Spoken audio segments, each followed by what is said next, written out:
ठरलं तर मग मालिकेच्या 22 जानेवारीच्या भागात अर्जुन सायलीला समजावतो की मोठी माणसं आपल्यावरती चिडतात, रागावतात, तेव्हा आपण राग धरायचा नसतो मिसेस सायली. आणि जरी मधुभाऊ माझ्यावरती चिडले तरी देखील मी तुमच्यासाठी ते सगळं सहन करेन. तेव्हा सायली खूप लाजते. दोघे एकमेकांकडे पाहत असतात. तर चैतन्य कुसुम त्या दोघांना पाहून हसतात.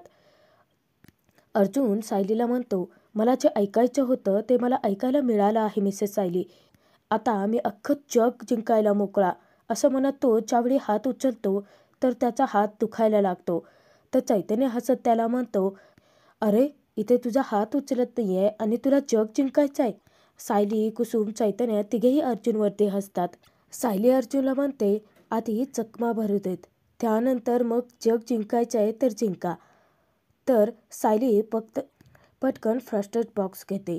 तर चैतन्य सायलीला म्हणतो की सायली वहिनी, अर्जुनने तुझ्या तोंडून प्रेमाची कबुली ऐकण्यासाठी काय काय केलं आहे ना, ते फक्त मला माहिती आहे. तेव्हा अर्जुन इशारा करून चैतन्याला गप्प बसण्यासाठी सांगतो. तेव्हा सायली म्हणते की मला सगळं कळत होतं आणि सगळं दिसतही होतं. अर्जुन एकटक सायलीकडे पाहतो आणि डोळ्यांच्या इशाऱ्यातच विचारतो की खरंच. अर्जुन सायली दोघे एकमेकांकडे पाहत असतात. तर चैतन्य तिथे कुसुमला मुद्दामच म्हणतो की मधुभाऊ जर पारावरती बसले नसतील तर आपण बाहेर जाऊन बसूयात ना. तर सायलीला वाटत असतं त्या दोघांनी तिथेच थांबावं, परंतु अर्जुन चैतन्याला इशारा करून बाहेर जायला सांगतो. आणि इशारा करताना नेमकं सायली पाहते आणि सायलीला हसू आवरत नाही. ते दोघेही बाहेर निघून जातात. तर अर्जुनला जे काही लागलेलं असतं, चेहऱ्यावरती जखमा झालेले असतात, त्याच्यावरती सायली मलम लावते. तेव्हा अर्जुनला त्रास होत असतो आणि तो अगदी डोळे बंद करून घेतो. सायलीला हसू येतं. तर सायली स्वतःच्या हाताने अर्जुनची मान फिरवते. तेव्हा अर्जुन सायलीकडे पाहतच राहतो. तर सायली अर्जुनला म्हणते की मी तिथे असताना विमलताईंना जखमावरती लावण्यासाठी एक लेप बनवायला शिकवला होता. घरी गेल्यानंतर विमलताईंना तो बनवायला सांगा आणि नक्की लावा. सायली इथे असून देखील आपली किती काळजी करते आहे हे पाहून अर्जुन खूप खुश होतो. अर्जुन सायलीला म्हणतो, तो लेप आता तुम्ही स्वतःच बनवा आणि स्वतः येऊन माझ्या जखमांवरती लावा. चला, आता कसली वाट बघताय? आपल्या एकमेकांवरती प्रेम आहे ना, मग आता आपल्यावरती कोणी डाऊट नाही घेणार.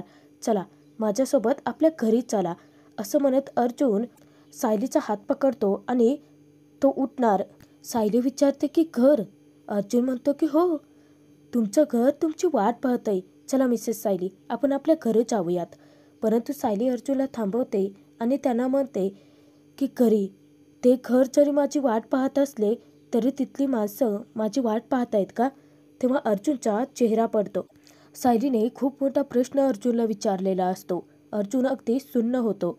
इकडे अस्मिता प्रतिमाला म्हणते, हे बघ, तुला त्या सायलीच्या नजरेतलं अर्जुनबद्दलचं खोटं प्रेम दिसलं, परंतु तन्वीच्या नजरेत असणारं अर्जुनबद्दलचं खरं प्रेम कसं नाही दिसलं? तन्वीने सुभेदारांची सून बनून या घरात येणं हा तन्वीचा हक्क आहे प्रतिमात्या, असं अस्मिताने म्हणताच रविराज प्रियाला पुन्हा विचार करायला सांगतात. परंतु प्रिया डायरेक्ट त्यांना म्हणते की माझा विचार करून झालाय बाबा. प्रतिमा ही समजवते की अर्जुन साधं तुझ्याशी नीट बोलतही नाही तन्वी. प्रिया म्हणते की आज बोलत नसेल, परंतु मी माझ्या प्रेमाने त्याला बदलायला भाग पाडेन. आई, प्रेमात खूप जास्त ताकद असते ना गं. हे बघा, तुम्ही मला वेडी म्हणा अगर मूर्ख म्हणा, परंतु मी अर्जुनच्या प्रेमात वेडी झाले आहे. आता रविराज प्रतिमाला कळत नसतं की प्रियाची समजूत नक्की काढावी तर कशी. प्रियाने असं म्हणताच कल्पना पूर्णाईला तिचं खूप कौतुक वाटतं. परंतु रविराज तिच्यावरती ओरडतात, तन्वी, हा मूर्खपणा आहे. अगं, जो माणूस तुझ्यावरती साधं प्रेम करायचं सोड, तुझ्याकडे ढुंकून पाहत देखील नाही, तुला त्याच्याशी लग्न करायचं आहे. तरी देखील प्रिया अर्जुनसोबतच्या लग्नाला होकार देते. ती हट्टच धरून बसते. हे बघा बाबा, लग्नानंतर अर्जुनला नक्की कळेल की त्याने मला गमावून किती मोठी चूक केली होती ते. बाबा, आमचं नाक तर नक्की फुलेल. तुम्ही फक्त आम्हाला आशीर्वाद द्या. असं म्हटल्यानंतर रविराज आता खूप वैतागलेले असतात. कारण कितीही जरी समजावलं तरी प्रियाच्या डोक्यात काही शिरणारच नसतं. रविराज आता पेचात पडलेले असतात. काय करावं सुचत नसतानाच पूर्णाजी म्हणते की तुमच्या मुलीचं मन असं मोडू नका. तर कल्पना देखील म्हणते की हो भाऊजी, तन्वी स्वतः अर्जुनशी लग्नाला तयार असताना तुम्ही विरोध का करताय? तेव्हा प्रतिमा तिला समजावते की कल्पना, कारण जे मुलांना दिसत नाही ना ते आई वडिलांना दिसतं. कल्पना प्रतिमाच्या बोलण्याचा गैरअर्थ काढते. ती म्हणते की म्हणूनच तन्वी आणि अर्जुनचं लग्न व्हायला हवं. तेव्हा रविराज कडाडून विरोध करत कल्पनाला म्हणतात की या लग्नाले माझी तन्वी सुखी राहणार नाहीये. आता रविराजांची परवानगीच नाही आहे लग्नाला म्हटल्यानंतर घरातील सर्वांनाच मोठा धक्का बसतो. परंतु रविराजाने घेतलेला निर्णय प्रतिमाला पटलेला असतो. इकडे अर्जुन सायलीला म्हणतो की काय फरक पडतो मिसेस सायली, त्याने तुम्ही चला बरं घरी. तेव्हा सायली म्हणते की फरक पडतो अर्जुन सर, कारण आपल्या बाबतीत खूप मोठे गैरसमज झालेत आपल्या घरच्यांचे. त्यांचा राग नको का जायला? तेव्हा अर्जुन म्हणतो की घरच्यांना एकदा कळलं आपल्या एकमेकांवरती किती प्रेम आहे तर त्यांचा राग आपसुकच जाईल. अर्जुनला ही गोष्ट जितकी साधी आणि सरळ वाटत असते तितकी सायलीला वाटत नाही. सायली अर्जुनला समजावते देखील की आपण आपल्या परीने इतरांच्या भावना नाही वळवू शकत. आणि तसंही सर, आपण त्यांची फसवणूक केली आहे, दुखावले गेले आहेत ते. अर्जुन म्हणतो आपण त्यांची फसवणूक केलेलीच नाही आहे ना, कारण आपल्या एकमेकांवरती प्रेम आहे. तरी देखील सायली म्हणते की सर, आपल्याला त्यांना समजवावं लागेल. आणि हे बघा सर, जर मी तुमच्यासोबत आत्ता पुन्हा जाऊन त्यांच्यासमोर दारात उभी राहिले तर?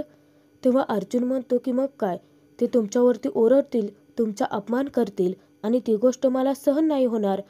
तेव्हा सायली समजावते की हो, मग आपण आधी आई बाबा, पूर्णाजी, मधुभाऊ यांचा विश्वास जिंकूयात ना सर, आणि मग मी मानाने पुन्हा तुमच्यासोबत घरी येईन. सायली असं बोलत असताना अर्जुन कौतुकाने तिच्याकडे पाहत राहतो.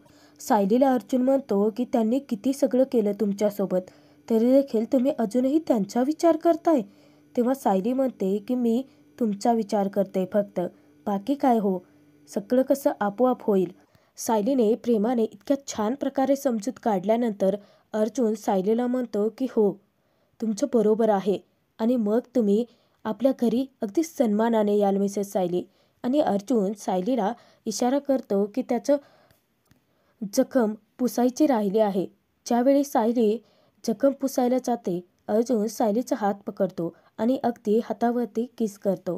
तेव्हा सायली खूप लाजते. आता खऱ्या अर्थाने अर्जुन सायलीच्या लव्ह स्टोरीला आणि नात्याला देखील खरी सुरुवात झालेली असते. सायली अर्जुन दोघेही खूप खुश असतात, दोघेही हसत असतात. तर इकडे इकडे प्रियाला चांगलं माहिती असतं की रविराज नक्की काय केल्याने पाघळतील, आणि प्रिया तिथे रडण्याची नाटकं करते.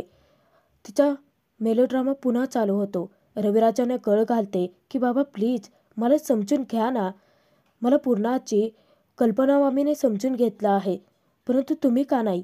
नाटकी प्रिया रविराजांना पेचात टाकते. ती म्हणते की माझं अर्जुनवरती खूप प्रेम आहे बाबा, मी तुमच्यापुढे माझ्या प्रेमाची भीक मागते आहे. रविराज धक्क्याने उठतात आणि ते प्रियाला उठ इथून म्हणतात, परंतु प्रिया अगदी हट्टाला पेटलेली असते. प्रियाचं स्वप्न आता सत्यात उतरलेलं असतं. काहीही करून सर्वांना कन्व्हिन्स करून तिला ते पूर्ण करून घ्यायचं असतं. तर प्रिया रविराजांना अट घालते.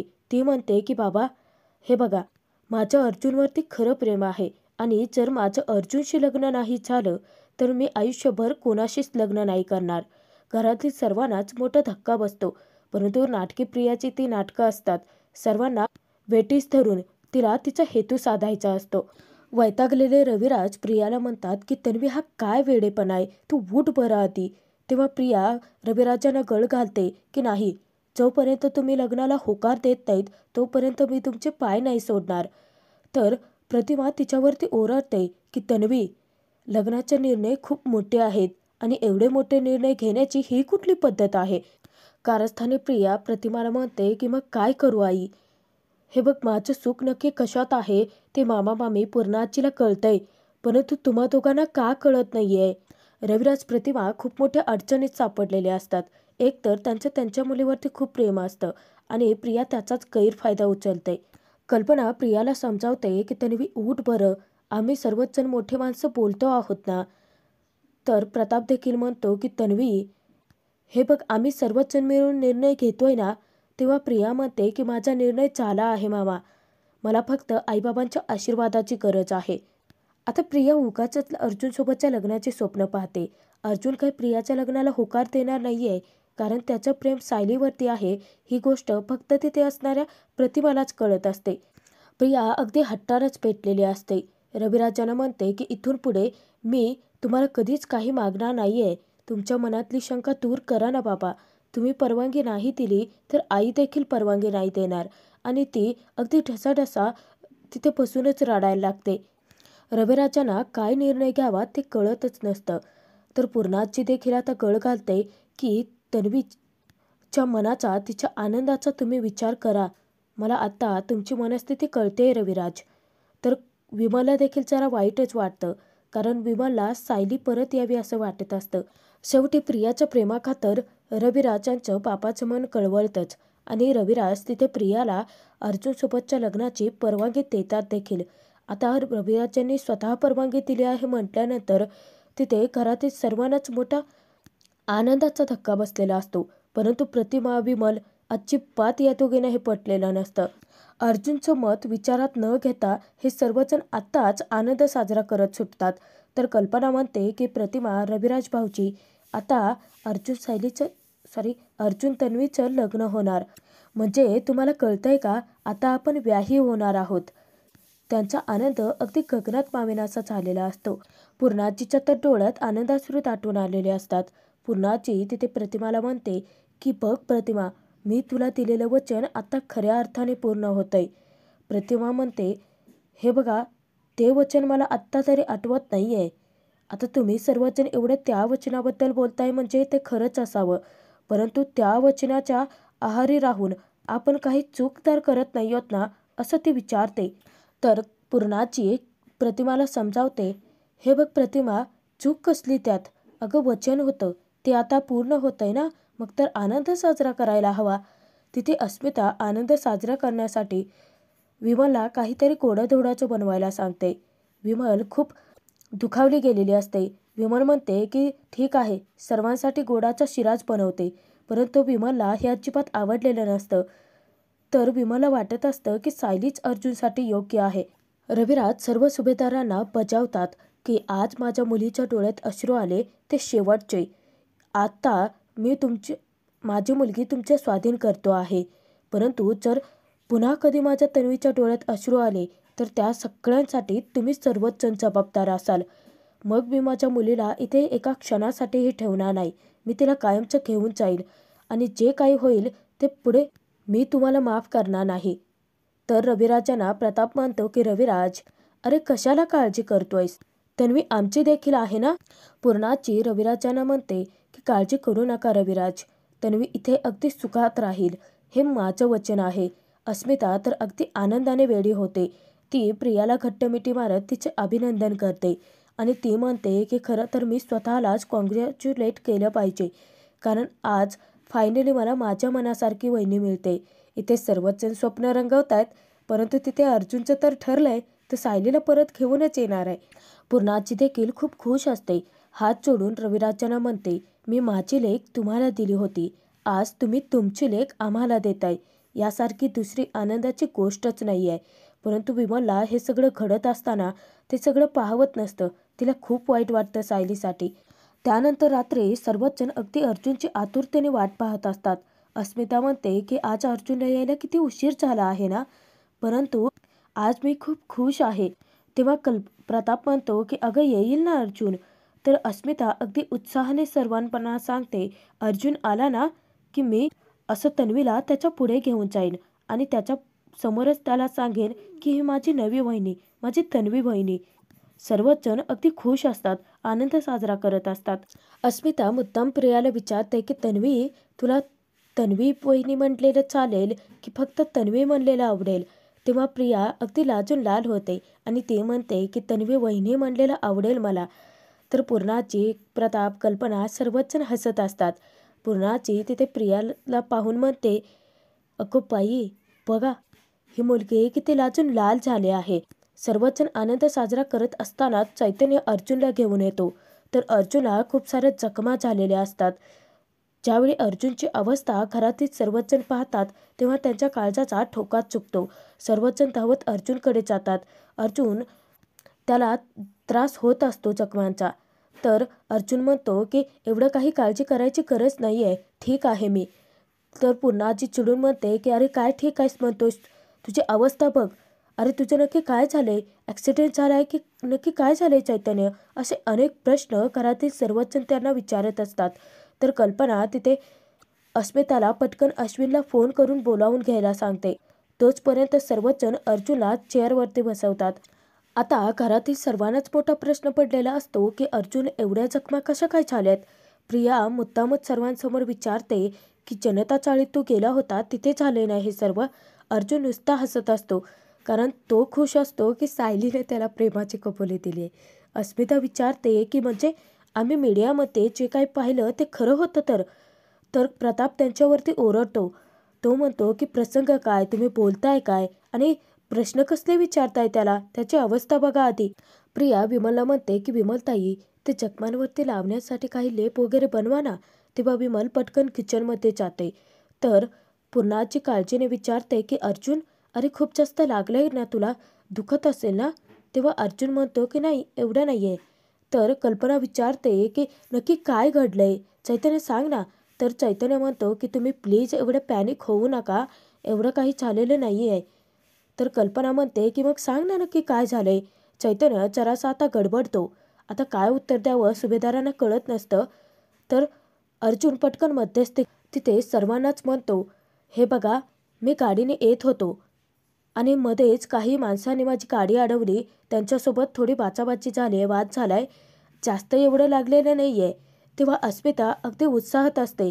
अर्जुनची अवस्था न पाहता ती म्हणते की जास्त लागलं नाही ना तुला, मग आम्हाला ना तुला एक महत्त्वाची गोष्ट सांगायची आहे. कल्पना तिथे अस्मितावरती चिडते. ती म्हणते की अगं प्रसंग काय, तू बोलतेस काय, जरा थांब ना. तर प्रिया मुद्दामच अर्जुनला अगदी अधिकाराने हक्काने जाब विचारत असते की कुठल्या अशा एरियामध्ये गेला होतास रे की तुला गुंडांसोबत मारामारी करण्याची वेळ आली, सांग ना. तेव्हा कल्पना अर्जुनच्या समोरच प्रियाला म्हणते, अगं तन्वी, हे सगळं गुंड वगैरे मारामाऱ्या कोणाच्या नादाला लागून होतंय ते काय आपल्याला माहीत नाही आहे का? आता ते मुद्दाम सायलीबद्दल बोलत असते. अर्जुनला सगळं कळत असतं, परंतु तो शांत असतो. तर कल्पना म्हणते की हे बघ चैतन्य, तू एक काम कर, अर्जुनला रूममध्ये घेऊन जा, त्याची काळजी घे. चैतन्य अर्जुनला उठवतो. तर प्रताप तिथे अर्जुनला म्हणतो की अर्जुन तू खरंच बरा आहेस ना रे? अर्जुन म्हणतो की येस डॅड, काळजी करू नका. चैतन्य कसंबसं तरी अर्जुनला त्याच्या रूममध्ये घेऊन जातो. आता अर्जुन निघून गेल्यानंतर तिथे अस्मिता वैतागते. म्हणते, शी बाबा, इथे आपल्याला एवढं लग्नाची आनंदाची बातमी त्याला द्यायची होती आणि हा मार खाऊन आलाय. तेव्हा साळसूतपणाचा आव आणत प्रिया म्हणते की अस्मिता, आपला अर्जुन पूर्वी असा नव्हता ग, तो हलक्या लोकांच्या नादी लागून ना असा झाला आहे. परंतु तुम्ही काळजी करू नका, मी अर्जुनला अगदी पूर्वीसारखा करेन. अस्मिता म्हणते की शी बाबा, परंतु आता आपली लग्नाची ही बातमी अर्जुनला कशी सांगायची. तर पूर्णाची समजावते की अस्मिता, अगं नंतर वेळ बघून सांगूयाच की. तर कल्पना तिथे विमलला म्हणते, हे बघ, तू लेप घेऊन जाताना अर्जुनसाठी हळदीचं दूध देखील घेऊन जा. लगेच प्रिया मध्यस्थी करते आणि म्हणते की मामी, तसंही इथून पुढे मला अर्जुनची काळजी घ्यायचीच आहे ना, मग आज अर्जुनसाठी हळदीचं दूध मी स्वतः बनवते. तेव्हा कल्पना हसत उत्तर देते की हो, तेही खरंच आहे म्हणा, जा अर्जुनसाठी दूध बनव. आणि प्रिया किचनमध्ये निघून जाते. सर्वांना प्रियाचं कौतुक वाटत असतं. आजचा भाग इथेच संपतोय. पुढे आपण पाहणार आहोत सायलीचा आनंद गगनात मावेनासा होतो. ती कुसुमला अगदी घराघरा फिरवते आणि म्हणते की कुसुमताई, मी आज इतकी खुश आहे, इतकी खुश आहे ना, की माझा आनंद या अख्ख्या जगात मावत नाही आहे. तर चैतन्य अर्जुनला रूममध्ये घेऊन येतो. तर अर्जुनला समजावतो की बायकोने प्रेमाची कबुली दिली म्हणून ही हाडं दुखायची थांबत नाहीत. तेव्हा अर्जुन म्हणतो की माझ्या बायकोने माझ्या या जखमांवरती प्रेमाने फुंकर मारली आहे. आता मला या जखमांचा त्रास होत नाहीये. तेव्हा चैतन्य डोक्यालाच हात लावतो. काही वेळानंतर अर्जुन खालती जेवायला आलेला असतो. तर प्रताप तिथे अर्जुनला म्हणतो की आम्हाला तुझ्याशी महत्त्वाचं बोलायचं आहे. अर्जुन म्हणतो की बोला ना डॅड. पूर्णाची लग्नाचा घेतलेला सर्वांनी मिळून जो निर्णय घेतलेला आहे तो अर्जुनला ऐकवते. अर्जुनला आता मोठा धक्काच बसतो.